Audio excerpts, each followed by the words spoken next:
छेजालो majeure नमस्कार सबैलाई फेरि पनि मेरो च्यानलमा स्वागत छ र यस्तो प्रकारले आज चाहिँ सन्डे सर्वप्रथम त म मेरो बेड मिलाउँछु त्यसपछि रुम सफा गर्छु अनि मैले त पहिला नै आज हामीले ब्रेकफास्ट गरिसकेका थियौँ तसर्थ आज भाँडा धुने पालो मेरो किनभने घरमा छोरी चेली छैन भने पनि यस्तो कामहरू पनि आफू गर्नुपर्छ सिक्नु पनि पर्छ कोही बेला एक्लै दुक्लै हुँदाखेरि काम लाग्छ साथै अहिले त घरमा बाबा आमा नानी अनि म मात्रै भएको कारण चाहिँ कोही बेला यसरी भाँडाहरू पनि धुनुपर्छ कोही बेला खाना पनि पकाउने गर्नुपर्छ र यस्तो प्रकारले भाइ पनि बिजी काम गरिरहेको रहेछ है हाम्रो भाइ त क्युट छ तर बदमास छ है र यस्तो प्रकारले हजुरहरूले मेरो यो भिडियो मन परे हजुरहरूले कृपया मेरो पेजलाई फलो गरिदिनुहोस् सेयर गरिदिनुहोस् र यस्तो प्रकारले आमा अनि नानी पनि रेडी भइसकेको रहेछ कारण आज चाहिँ सन्डे स्याटरडे सन्डे चाहिँ नानी चाहिँ डान्स क्लास लानुपर्छ तसर्थ आमा रेडी भइसकेको रहेछ नानी र भाइ खेलिरहेको छ त्यहाँ तपाईँहरूले देख्न सक्नुहुनेछ र आज आमा र नानी चाहिँ साथीकै गाडीमा जाने भएको कारण चाहिँ उनीहरूले पनि पर्खिरहेको छ र यस्तो प्रकारले आज मलाई काम सघाउनु चाहिँ मेरो गाउँको मामा अमिर मामा आउनुभएको छ र हजुरहरूलाई अब यो सन्डे विकेन्ड भन्छ तर हाम्रो गाउँघर कमान बस्तीमा चाहिँ सन्डे पनि केही न केही काम निस्किरहेको हुन्छ तसर्थ आज चाहिँ आमाको यो फुलबारी जुन चाहिँ फुलबारी छ त्यसको यो पाल चाहिँ भत्केको कारण त आज चाहिँ म र मामा चाहिँ यो पाल बनाउन गइरहेको छौँ तसर्थ फेरि पनि हजुरहरूलाई अनुरोध गर्दछु कि हजुरहरूले मेरो च्यानललाई पनि माया गरिदिनुहोस् मेरो पेजलाई पनि माया गरिदिनुहोस् फलो गरिदिनुहोस् र यस्तो प्रकारले भाइ अम्बकको रुखमा चढिरहेको रहेछ र यता बाबा चाहिँ घरमा हुनुहुन्छ र उहाँले चाहिँ आज हाम्रो लागि लन्च रेडी गरिदिनु हुँदैछ र बाबाले पनि खाना एकदमै मिठो पकाउने गर्छ र म चाहिँ बाँसहरू काट्दै मामालाई हेल्प गरिरहेको थिएँ तर कहिले न मैले कहिले काम गर्दा यस्तो हुन्छ हात काटी पठाएँ है मैले त्यो आरीले चाहिँ र काम गर्दा गर्दै पानी ठुलो पानी आउनु थाल्यो र हामी पनि त्यही भित्र काम गर्दैथ्यौँ र म चाहिँ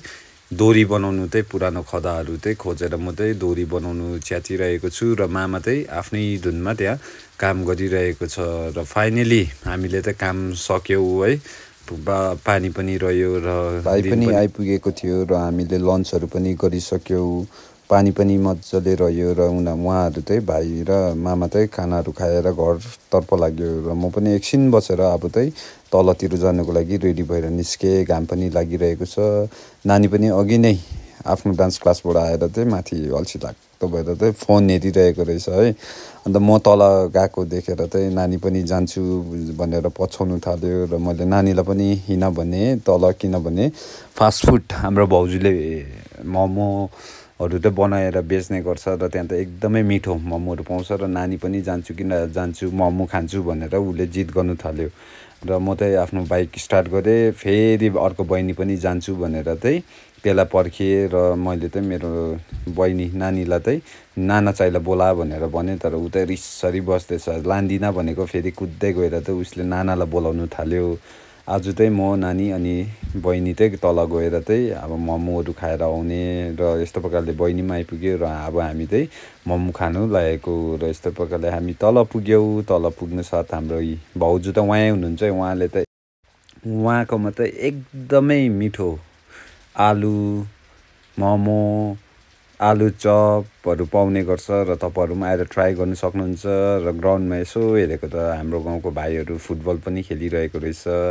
तर हामी चाहिँ यतापट्टि अलिक बिजी थियौँ मामाहरू पनि अघि नै आएर आलु खाँदै रहेछ नानी र बहिनीले चाहिँ मोमो चिकन मोमो डङ खानु थाल्यो साथै उनीहरूले चाहिँ चप पनि खान्छु भन्यो यस्तै प्रकारले हामी चाहिँ त्यहाँ भाउजूकोमा मोमो आलु चप आलुदम खायो र घरमा पनि लानुको लागि चाहिँ भाउजूलाई तातो तातो चप बनाउनु लगाएँ र यस्तै प्रकारले त्यहाँ दादाहरूसँग पनि एकछिन बात गरेँ भाइ पनि आफ्नो गाडी सफा गरिरहेको रहेछ दादाहरूसँग बातसात गरिसकेर चाहिँ भाउजूलाई पैसा दिएँ त्यसपश्चात त हामी घरतिर फर्क्यौँ घरतिर आएर त मैले बाइकहरू छोपेँ किनभने रेनी सिजन हो पानी परेको हुन्छ केही भर हुँदैन तसर्थ घरमा आएर बाइकहरू छोपेँ so hope you like my video please follow my page thank you for watching अनि आउँदो दिनहरूमा पनि अझै राम्रो भिडियो लिएर आउनेछु थ्याङ्क यू